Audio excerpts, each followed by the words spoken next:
Hello dear students, this is Parul, your faculty of reasoning. आज का जो सेशन है वो बहुत ही इम्पॉर्टेंट है। आज के सेशन में हम लोग डिस्कस करेंगे जो अननोन डायरेक्शंस वाले क्वेश्चंस होते हैं, यानी कि ऐसे क्वेश्चंस जिनमें जो डायरेक्शंस होती हैं उनका पता नहीं रहता है। जैसे कि अगर हम एक सीटिंग अरेंजमेंट की बात करते हैं, कई बार क्या होता है वो हमें क्वेश्चन में स्पेसिफाई करता है कि अगर 8 लोगों को एक रो में बिठाया गया है तो सभी के सभी नॉर्थ डायरेक्शन फेसिंग है। और कभी कभी ऐसे क्वेश्चंस देता है जिसमें वो ये बोलता है कि कुछ पर्सन्स तो नॉर्थ डायरेक्शन फेस कर रहे हैं, कुछ पर्सन साउथ फेस कर रहे हैं उसके हिसाब से। तो यानी कि वो क्वेश्चंस जिनमें जो डायरेक्शंस है अननोन रहती है, हमें पता नहीं है कि कितने पर्सन ऐसे हैं जो पर्टिकुलर डायरेक्शन में फेस करते हैं और कितने ऐसे हैं जो अलग डायरेक्शन में फेस करते हैं।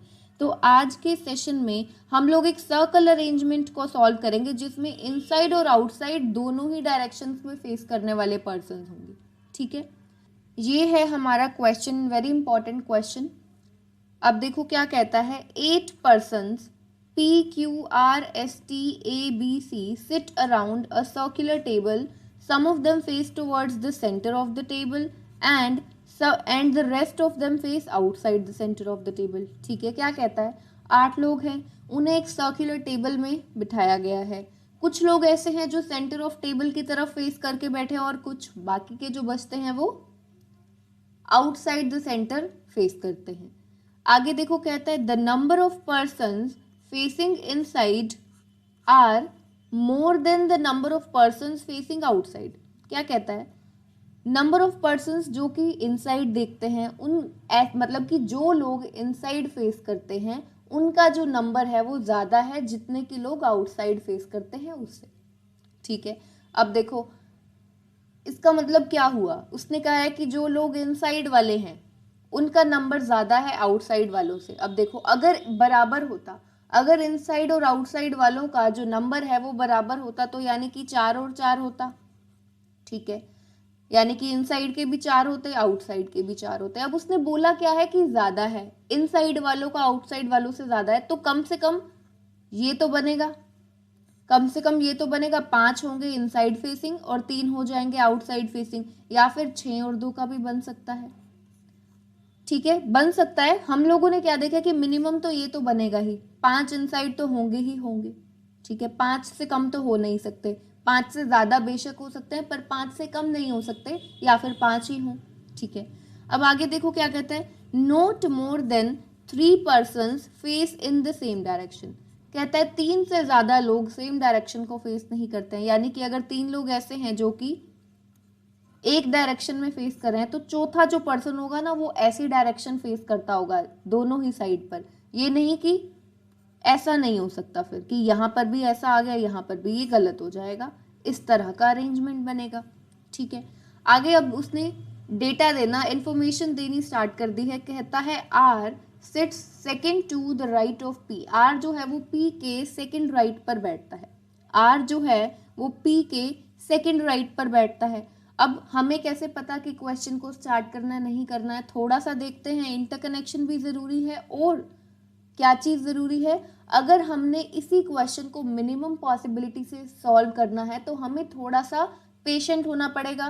क्वेश्चन, अब देखो क्वेश्चन तो छोटा सा ही है, देखो आगे सिर्फ ये 3-4 स्टेटमेंट्स ही बची हैं।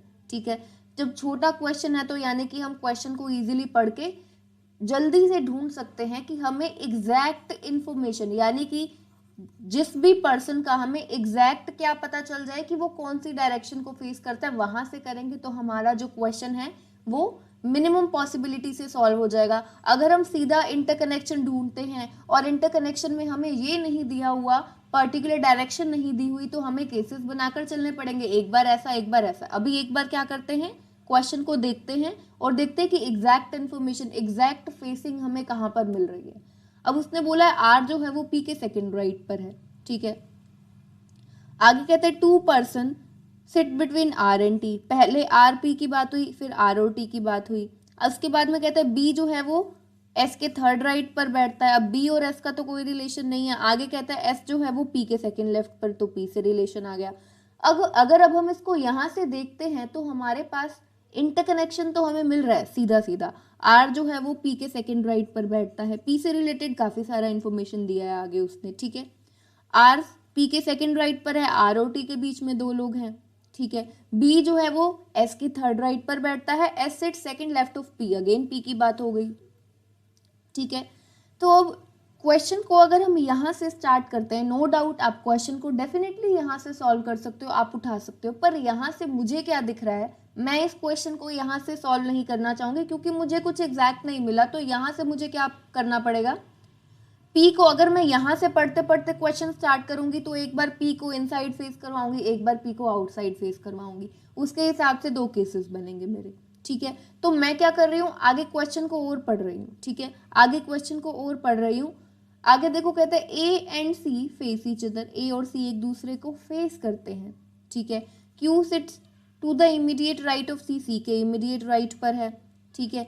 आगे कहता है B R एंड T face in the same direction but opposite to Q, ये भी ठीक है। Q faces P, Q P को फेस करता है। अब यहाँ पर मुझे जो दो इम्पोर्टेंट ऐसी स्टेटमेंट्स मिली हैं, कंडीशंस मिली है, डेटा मिला है जिसको मैं डेफिनेटली यूज कर सकती हूँ क्वेश्चन को सॉल्व करने के लिए। अब देखो वो क्या है, उसने बोला A and C face each other, उसने बोला Q and P face each other, ठीक है। अब सबसे पहले तो इसका कॉन्सेप्ट समझो, फेस ईच अदर और एक बोलता है कि are sitting opposite to each other, ठीक है। Sitting opposite to each other और फेस ईच अदर का मतलब क्या होता है, जब भी वो क्वेश्चन में ऐसी चीज यूज करता है फेस ईच अदर, तो फेस ईच अदर का मतलब जैसे कि अभी हमें यहाँ पर 8 पर्सन्स को बिठाना है तो हमारा यही अरेंजमेंट बनेगा 8 पर्सन्स का ऐसा।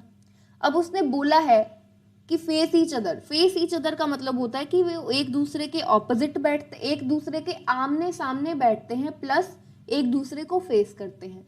और अगर वो क्या बोलता है, अगर वो बोलता है कि वो एक दूसरे के आमने सामने बैठते हैं, ऑपोजिट बैठते हैं, तो उस केस में हमें डायरेक्शन का पता नहीं रहता है, ठीक है। उस केस में डायरेक्शन ऐसी भी हो सकती है, ऐसी भी हो सकती है, या फिर आमने सामने की देखे तो ऐसी डायरेक्शन भी हो सकती है, ऐसी भी हो सकती है, ठीक है। अगर वो बोलता है sitting opposite to each other, तो यानी कि ये वाला पर्सन और ये वाले पर्सन ये क्या है, ऑपोजिट बैठते हैं। और अगर वो बोलता है फेस ईच अदर, तो इसका मतलब है ये, फेस ईच अदर का मतलब है ये कि दोनों एक दूसरे को देखते हैं, फेस करते हैं, सामने से देखते हैं, तो ये वाला जो हो जाएगा ये फेस ईच अदर हो गया। अब उसने दो स्टेटमेंट्स यूज की है फेस ईच अदर के लिए, तो यानी कि वो जो 4 पर्सन हैं उनकी डायरेक्शंस का तो हमें पता चल गया कि वो सभी इनसाइड फेसिंग होंगे। जैसे मैंने यहाँ पर दिखाया, फेस ईच अदर का मतलब है ये, फेस ईच अदर का मतलब है कि ये पर्सन और ये पर्सन ये क्या कर रहे हैं, इनसाइड फेसिंग है, दोनों एक दूसरे को फेस करते हैं, देखते हैं, ठीक है। तो फेस ईच अदर से हमें क्या पता चला कि उसने हमें 4 क्या दी हैं, उसने हमें 4 क्या दी हैं, 4 पर्सन्स बोले हैं कि वो एक दूसरे को फेस, यानी कि A और C के लिए और P और Q के लिए यूज किया गया है वो, ठीक है। A और C के लिए और Q और P के लिए यूज किया गया है। तो अब हमें यहाँ से क्वेश्चन को सॉल्व करना है, और ये भी देखो कि ये Q और P, A और C का भी इंटरकनेक्शन कुछ ना कुछ दिया होगा, ठीक है, इनका भी कुछ ना कुछ इंटरकनेक्शन दिया होगा।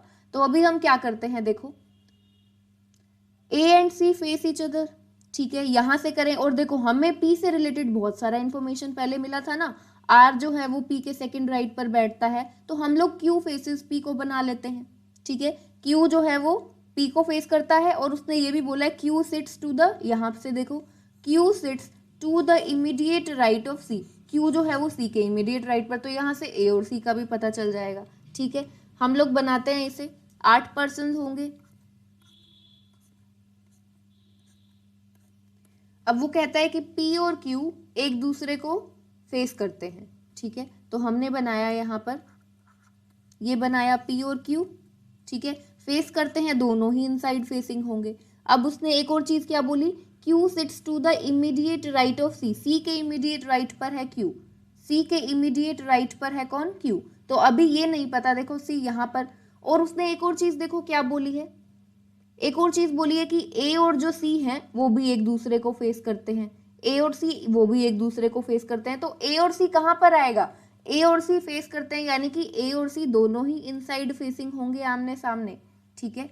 तो यानी कि C के इमीडिएट राइट पर अगर Q है, C के इमीडिएट राइट पर Q है, तो C को यहाँ पर आना पड़ेगा इनसाइड फेसिंग के लिए, ठीक है, यहाँ पर आ जाएगा ए, तभी तो सी के इमीडिएट राइट पर क्यू आएगा। अगर आप ए और सी को यहाँ पर आमने सामने बनाते, ठीक है, अगर आप यहाँ पर बनाते, अगर आप ए और सी को यहाँ पर बनाते तो सी के इमीडिएट राइट पर ना होकर सी के इमीडिएट लेफ्ट पर हो जाता, तो हमने ए और सी को भी बना लिया। ठीक है, अब आगे देखो क्वेश्चन में क्या कहता है। जो कंडीशंस हमने नोट नहीं किए हैं अब उसको हम स्टार्टिंग से देखते हैं। ठीक है, देखो स्टार्टिंग से R sit second to the right of P, P के सेकंड राइट पर कौन है, आर है, पी के सेकंड राइट पर कौन है, आर है, तो पी के सेकंड राइट पर फर्स्ट सेकंड यहाँ पर कौन आ गया, आर आ गया, पी के सेकंड राइट पर आर आ चुका है। आगे देखो क्या कहता है, two person sit between R and T, R और टी के बीच में दो लोग बैठते हैं, तो अब इसे बनाते हैं आर और टी के बीच में। ठीक है, तो आर अगर यहाँ पर है 1 2, यहाँ पर तो टी आ नहीं सकता, ए है, तो आर 1 2, टी कहाँ पर आएगा, यहाँ पर आएगा। ठीक है, इतना क्वेश्चन बना लिया। आगे कहता है B sits third to the right of S, B जो है वो एस के थर्ड राइट पर है। ठीक है, बी जो है वो एस के थर्ड राइट पर है, तो अभी एस तो हमें दिख नहीं रहा, बी भी नहीं दिख रहा, तो हम इसे नोट कर लेते हैं, एस के थर्ड राइट पर कौन आएगा, बी आएगा। आगे क्या कहता है, S sits second to the left of P, P के सेकेंड लेफ्ट पर कौन है, एस है, पी के सेकेंड लेफ्ट पर कौन है, एस है, तो पी का second left, first left second left, यहाँ पर कौन आ गया, एस आ गया, पी के सेकेंड लेफ्ट पर एस आ गया। और अभी हमने देखा था उसने कहा कि एस के थर्ड राइट पर बी है, तो अब एस के थर्ड राइट पर बी देखो कहाँ पर आ सकता है, एक तो या तो यहाँ पर आता फर्स्ट सेकेंड थर्ड, यहाँ पर नहीं आ सकता क्योंकि यहाँ पर देखो सी आ चुका है, तो यानी कि उस डायरेक्शन से होगा बी, यहाँ पर आएगा B, first second and third, यहाँ पर कौन आ जाएगा, बी आ जाएगा। और अब एस को कौन सी डायरेक्शन में फेस करवाना पड़ेगा, एस को आउटसाइड डायरेक्शन में कराना पड़ेगा, एस को इनसाइड, एस के थर्ड राइट पर, तो एस को इनसाइड फेस करवाना होगा, एस को इनसाइड फेस करवाना होगा क्योंकि एस के थर्ड राइट पर भी है। ठीक है, तो ये बन गया। अब आगे देखो क्वेश्चन में क्या कहता है, A and C face each other, ये हम बना ही चुके हैं पहले ही। ठीक है, ये हम बना ही चुके हैं। Q sits to the immediate right of C, Q जो है C के इमीडिएट राइट पर है, ये भी बना चुके हैं। C के इमीडिएट राइट पर दिख रहा है ना, C के इमीडिएट राइट पर है Q, इसे बना चुके हैं। आगे कहता है B R T face in the same direction but opposite to Q, B R T तीनों ही सेम डायरेक्शन में फेस करते हैं पर Q से ऑपोजिट। और आगे कहता है Q फेसेस भी, ये हम पहले ही बना चुके हैं। B R T same direction को फेस करते हैं Q के ऑपोजिट। अब Q की डायरेक्शन देखो, Q की डायरेक्शन है इनसाइड, तो यानी कि B R और T तीनों की डायरेक्शन कैसी होगी, आउटसाइड होगी, क्योंकि Q की क्या है, इनसाइड है, Q की इनसाइड है ना। ठीक है, तो B हो गया आउटसाइड, R हो गया आउटसाइड, T भी हो गया आउटसाइड। ठीक है, पूरा क्वेश्चन हो गया। कितनी जल्दी बन गया, किस चीज से, फेस ईच अदर वाली जो कंडीशंस थी। यही अगर हम पूरा क्वेश्चन को पहले ना पढ़ते और क्वेश्चन को स्टार्ट कर देते सिंपली जो उसने बी और पी वाली कंडीशंस, पी वाली आर टी वाली कंडीशंस जो स्टार्ट की थी ना, वहां से करते तो हमारे पास दो केसेस बनते, फिर हम उन दो केसेस को आगे बनाते, एक बार इस डायरेक्शन में, एक बार सेंटर की तरफ फेस करवाते, एक बार आउटसाइड की तरफ फेस करवाते, तो इस तरह से हमारे पॉसिबिलिटीज ज़्यादा बननी थी। बट उसने हमें फेस ईच अदर वाली एक भी नहीं दो कंडीशंस दे दी थी, तो हमारा जो क्वेश्चन है वो इजीली सॉल्व हो गया। ठीक है, और अब देखो उसने स्टार्टिंग में ना एक और चीज़ बोली थी, उसने स्टार्टिंग में बोला था number of person facing inside are more than the number of person facing outside, और बोला था not more than 3 person face in the same direction. तो हमें इसको भी तो देखना पड़ेगा। ठीक है, तो अब इसे चेक करते हैं। इनसाइड वाले पर्सन ज्यादा होने चाहिए, तो अब देखो इनसाइड वाले कितने हो गए, P A S ये 3 हो गए, Q और C 5 लोग हो गए, P A S C और Q ये 5 लोग हैं जो कि इनसाइड फेसिंग है। यानी कि अब जो बाकी के बचे हुए 3 है वो आउटसाइड है। हमने पहले यही बनाया था ना, जब इक्वल होते हैं तो 4 4 तो कम से कम 5 3 का तो बनना ही था, तो हमारे पास 5 और 3 का बना है। ठीक है, और उसने एक और चीज बोली है कि 3 से ज्यादा लोग एक ही डायरेक्शन में फेस नहीं करते हैं। तो देखो P A और S ये तीनों इनसाइड फेसिंग है, तो यानी कि इसके साथ वाले, अब P का इमीडिएट नेबर B को आउटसाइड ही होना था, T को भी आउटसाइड ही होना था। अब उसने हमें क्या किया, स्पेशली एक कंडीशन भी मेंशन की थी B, R और T की। अगर वो ये ना भी देता, ठीक है, अगर वो ये ना भी देता तो भी हम इस क्वेश्चन को सॉल्व कर पाते, ठीक है। बी और टी के लिए तो कर ही लेते, क्योंकि पी, ए और एस इनके इमीडिएट नेबर्स हो गए ये बी और टी, और वो तीनों जो थे इनसाइड फेसिंग थे, इसीलिए बी और टी हो गए आउटसाइड, ठीक है।